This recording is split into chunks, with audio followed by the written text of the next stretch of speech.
Hello and welcome to I Can't Believe It's Not the Mouse, the podcast all about animation not made by the mouse. I'm your host, Octaviano, and today's episode is going to focus on a recent animated film by Dreamworks released exclusively on a streaming service. If your first thought on that was Megamind 2, get out of here. Now, before we actually get started, I just want to say, if you're watching this on YouTube, please subscribe, like the video, and comment below. And if you want to get notified whenever a new video goes up, ring that bell. If you're just listening to this on a podcast app, like say Spotify or Apple Podcasts, then please just add this to your list of shows. So if it's not Megamind 2, what is it?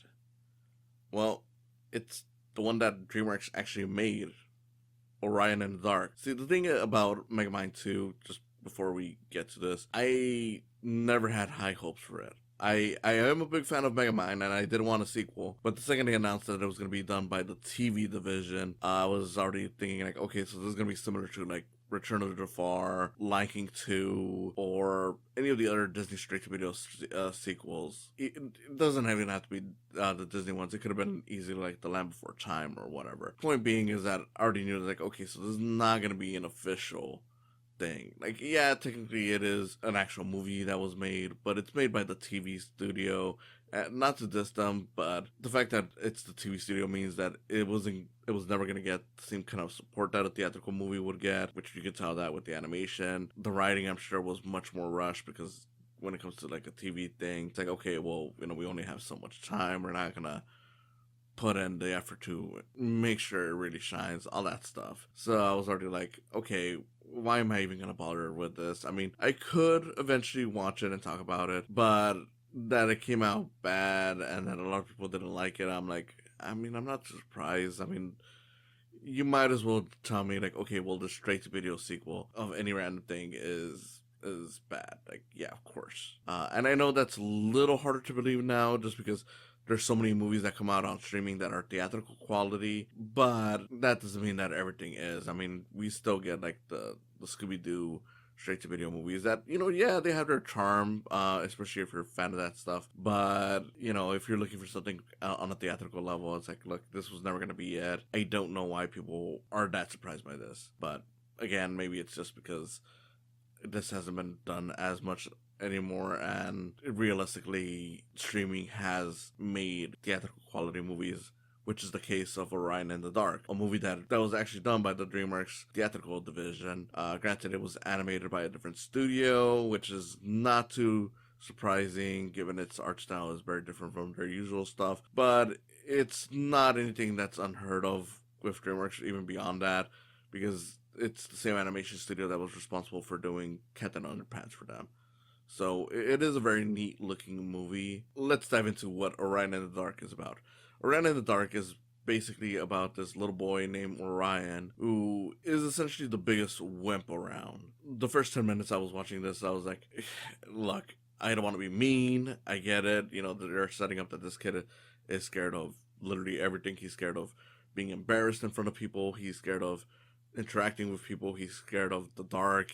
Which sets up the title.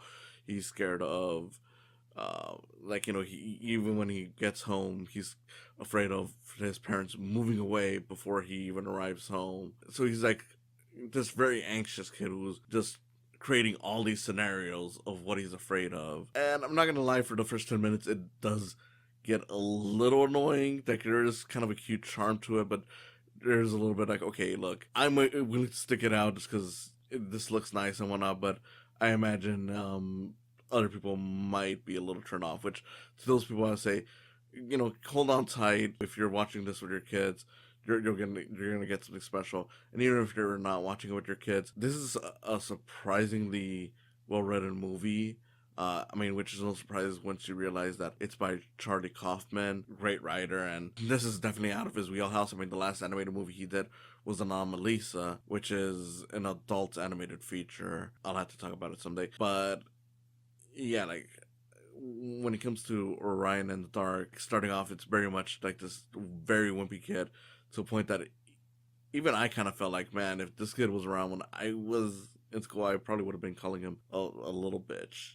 Like, not to be mean, but that's how far I got, where I'm like, okay, dude, I am trying to be respectful here. I get that you're a kid and you're scared. I've been, when I was a kid, I was very scared too, and I still get scared now, but you're creating scenarios to a point where I'm like, God damn, even a nerdy ass kid like me would believe your ass. It's like, Jesus, you're that scared of everything. Bullying is wrong, by the way.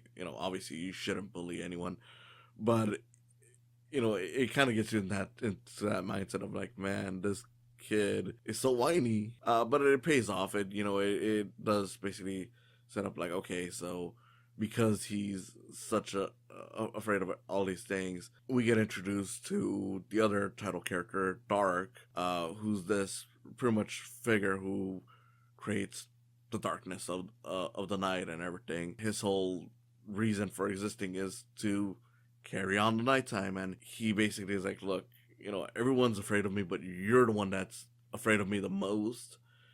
Like, I've never seen anyone this scared, and it kind of ruins the mood every night because, I have a whole job carried out, carrying out this thing, and if I got people like you running around too afraid to sleep or live in the night or whatever, it just ruins the whole mood. So he's like, look, I'm already burnt out from people constantly doing this stuff, so I'm gonna take you on a tour, show you that the darkness isn't so scary, let you know about some of these things, and hopefully you're gonna be a braver kid by the end of the night, well, 24 hours like they established, and you'll be back home, a better person. And that's pretty much the whole thing. It's just this whole journey with him as they go across, see how nighttime works.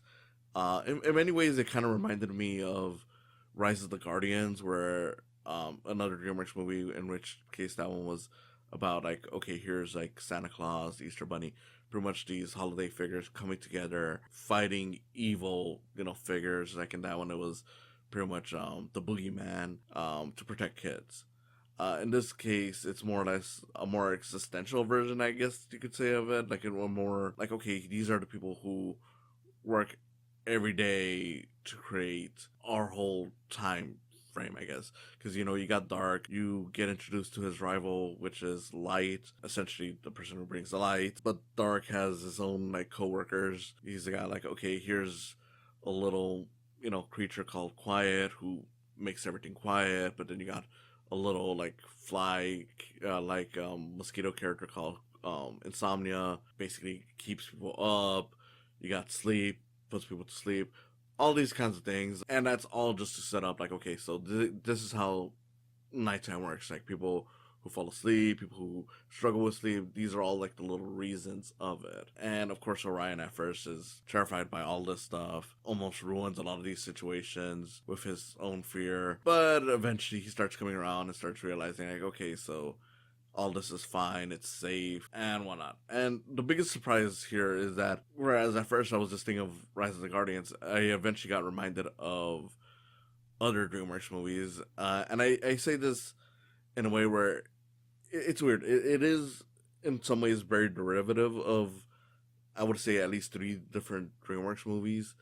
But for what it's worth, it starts feeling very original, and it's, at the very least, better than 2 of them. Personally, it's all DreamWorks movies that I'm fine with, at the very least. But it is kind of interesting how it blends these things together, because, and this is hardly a spoiler, but it also reveals that it is a bedtime story that an adult Orion is telling his kid to get her to sleep, and they're kind of experiencing, life with each other. It's very nice, because at first you think, like, okay, so they just kind of spoiled that this is a bedtime story, but no, it actually ends up factoring into the story, and it ends up becoming this whole thing where it's basically like, okay, so this emotional story is also a way to kind of showcase how parenthood is kind of like, how connecting with your children can be like, and just ask certain questions, like, about how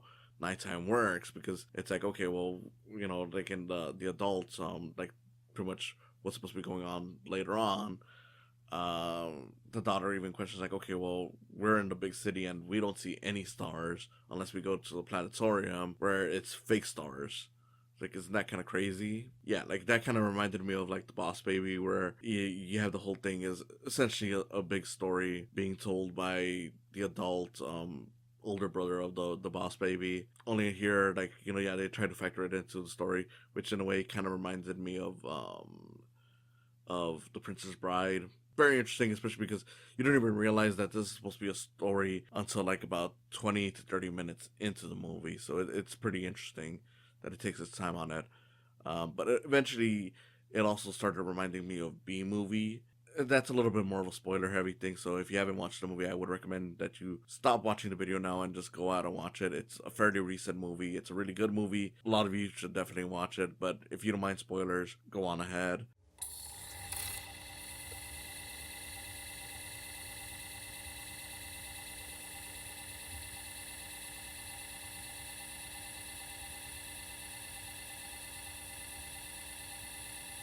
Essentially, where this eventually goes, like the daughter suggests, like, okay, well, you got to have more complexity in your stories, Dad. So adult Orion is like, okay, well, here's where the more complex version of my origin story of becoming not so scared of everything basically happens. Essentially, Orion, as a kid, starts explaining stuff that happens during daytime to the other figures that work with Orion, that work with the dark, like the insomnia, the dreams, all that stuff.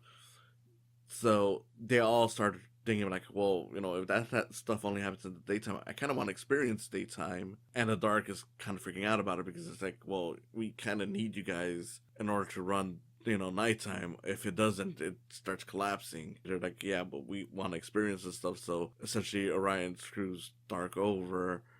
And even though he tries, apologizing for it, Dark just starts giving up because he realizes, like, oh, well, yeah, if even my coworkers don't like me, then maybe I shouldn't do anything.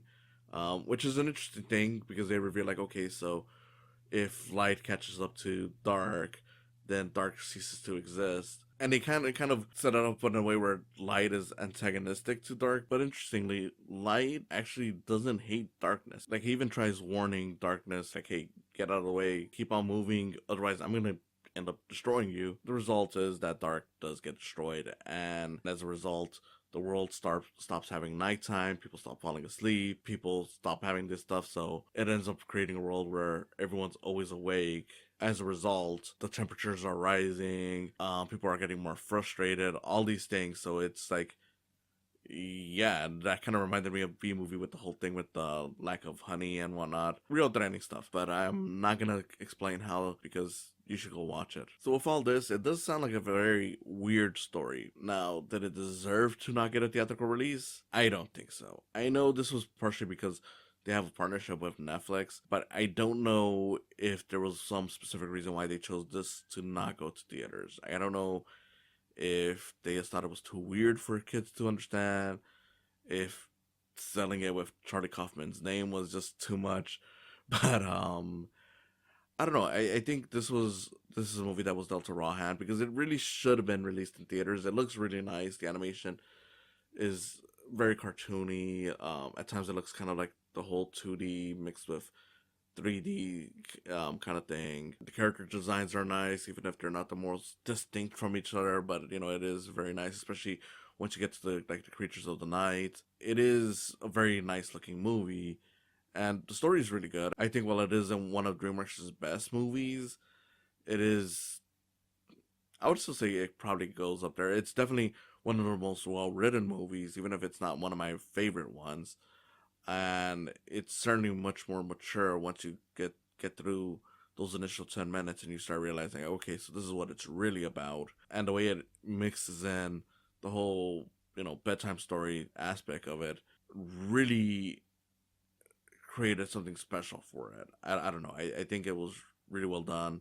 For the most part, I just think it's a really good movie that should be seen, but unfortunately because it's on Netflix, it means it's gonna get buried by a lot of people who just won't bother checking it out. Because unfortunately, Netflix just loves to bury stuff. Now, maybe if it gets a strong enough push, you'll see, much like something like Nimona, they'll release it on YouTube for free to watch, and it'll gain much more of an audience that way. But I'm not too sure. I would definitely love it if DreamWorks releases a physical version of this, but I'm not holding out my hopes for it. What I can say is that you should definitely check it out if you're interested in animation, just because it is a very touching story. I do think that whether you're a parent or you've experienced being scared of a lot of things yourself, you'll find a lot to relate to, even if you can get kind of annoyed by Orion. And it just has such a likable cast in it. Orion himself is voiced by Jacob Tremblay. The Dark is voiced by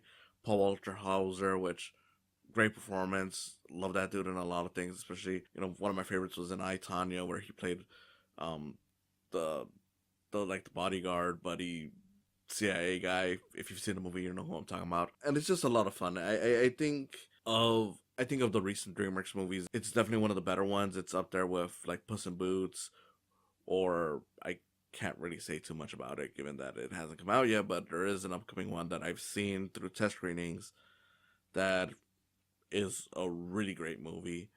It's definitely better than Kung Fu Panda 4, which I enjoyed. I don't know. I've enjoyed a lot of DreamWorks movies. I think people give them too much of a bad rap.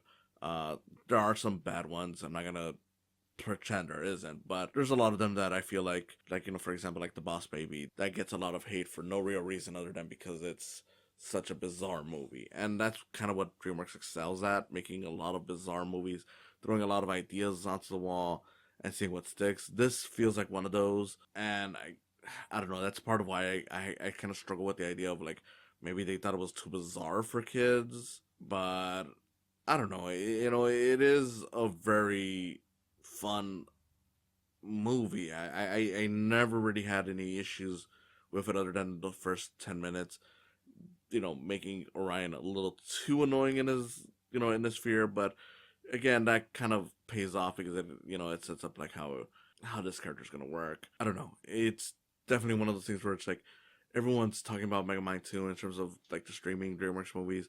They're all going off about how DreamWorks has fallen off because that movie was bad and Kung Fu Panda 4 wasn't as good as the first three. And I occasionally see this one brought up like, oh well, this one was released straight to streaming and no one's talking about it. And I'm like, well, if you saw it, talk about it. Like, if you have the power to talk about it, you should talk about it. Like, if you're aware of it and you haven't seen it, maybe don't call it a drop off if you haven't even seen it to even call it a drop off. Then again, I just kind of hate that whole mentality of like, okay, let's try to make everything a game and whatnot. Especially because it feels like people are trying to box in DreamWorks the same way that Disney has essentially boxed themselves. Because Disney has this weird thing where they've had pretty much cycles of like, okay, here's our good movies, here's our bad movies, here's our good movies, and it happens all the time. Like, if you go back to like when it was the Walt era, it was like, okay, so this is consistently the good era, unless you want to count the wartime films where people are more mixed on because they're mostly short, then there'd be good, bad, good. But I know most people would go just good on the whole Walt Disney stuff. Right after Walt Disney passed away, goes into the bad. Then we got the Renaissance, it goes back good. Then you got the 2000s, bad. You got from pretty much Princess and the Frog, or some people say Bolt. It depends. I personally say Meet the Robinsons. From there, it goes back to good. And then right now, it seems like we're going into another low period because over the last few years, outside of Encanto, we've had some okay movies. Honestly, I don't really have an issue with a lot of them outside of they're not as good as some of these other ones. But, Wish was definitely a bad one. And everyone seems to be like, okay, so that's how it's going to be. Like, it's always going to be a good, bad. But the thing about DreamWorks is that they've never really had a period like that. Like, yeah, they'll release a bad movie. For example, I wasn't too big on Home or Trouble. I was okay with, but it wasn't all that good. But then right after those, you get something special. So it's always been kind of inconsistent.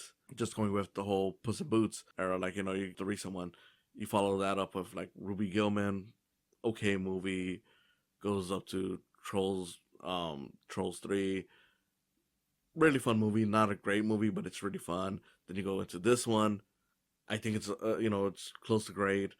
Kung Fu Panda 4, okay, it's pretty good. I don't know, it's always been kind of all over the place. They're not gonna have like something like like, even Pixar, where it's like, okay, we're gonna have like 3 masterpieces in a row or something like that. And I don't have a problem with that. I think if anything, it makes DreamWorks more interesting because it allows them to have more wild ideas. Sometimes you'll get something deeply serious, but then other times you'll get something wacky, and that's not something you get out of Disney all that often. I appreciate them going with this, and I appreciate them just doing whatever they want. And hey, sometimes it's great, sometimes it's not, sometimes it's okay.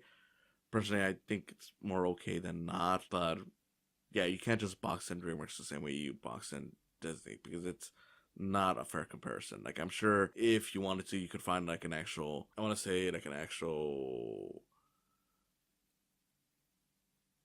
era or something like that. Like, like some way to actually box them in, but it's not going to be based on quality. It's going to be based on probably leadership or styles or stuff like that. Not really in terms of one is good or one is bad. But, all of that is a bunch of other stuff. The whole point is Orion and Dark, very solid movie, especially if you want something that discusses about, childhood fears. If you're a parent, you're going to love it. If you're not a parent, you'll still appreciate the writing. Overall, give it a watch. Solid time. Highly recommended. DreamWorks, you should have done better with this movie. Thank you for listening, and I'll see you again next time. You really think you can fix everything I'm afraid of in one night? One night can change everything. Thank you for coming on today. If you enjoyed this, please consider subscribing to my YouTube channel where you'll see video versions of these podcasts. And if you just want to listen to them, there's always the option of just following the podcasts on their various sites, whether it's Spotify, Podbean, or Apple Podcasts. Whatever you choose, I hope you continue enjoying these. And if you want to support me even further than that, there's always the option of Patreon. And in any case, again, thank you for listening, and I hope you have a wonderful day.